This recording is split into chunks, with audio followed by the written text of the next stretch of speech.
Da, 202. Trăim într-o țară în care nu ai ce face. Nu ai cum să-ți câștigi existența în viața de zi cu zi. Așa că piesa asta e dedicată de la mine, Dani Mocanu, care doar am cântat despre acest subiect, cu dedicație specială pentru cei ce se ocupă cu ilegalități. Trap mafia. Dacă vrei bani, atunci fii un infractor legal. Câștigă-ți diploma de excroc sentimental. Pune mâna pe una, umblă-i la setăr mișto. Când te iubesc să coste 2000 de euro. Ai vrea un Porsche Cayenne sau BMW serie așa te fă o pe ea să plece la muncă în străinătate. Și mint-o pe nebună că vrei să-i faci mare nuntă. Să vezi atunci poftă de muncă 100%. Trap mafia. Eu cu iubirea mea plec în Elveția. Știu că doar femeia are banca după ea.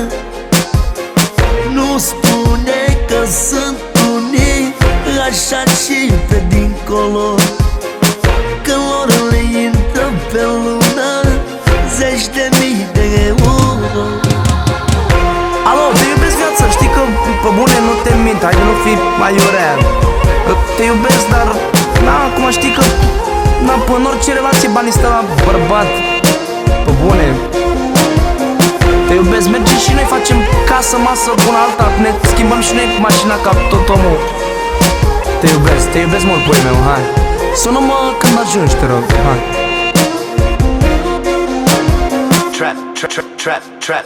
Trap mafia. Invidia se naște la omul fără putință, care visează școala de când e la grădiniță, care vrea calmitate când de ciudă face crize și visează în bani în clasurul cu surprize. Mai bună, hai să te învăț eu cum stă treaba, să nu te mai agiți, să nu mai transpiri degeaba. De unde atâția bani de-și face lumea palate, nu de muncă cinstită, din infracțiuni spălate. Trap mafia. Eu cu iubirea mea plec în Elveția.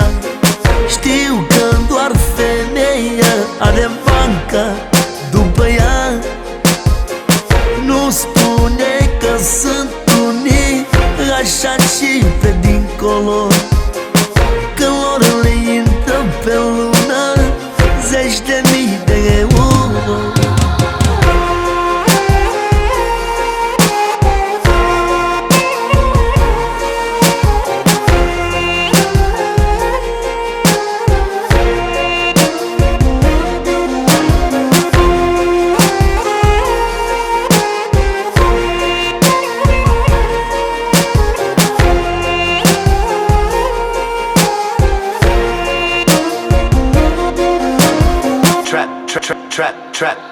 Trap mafia.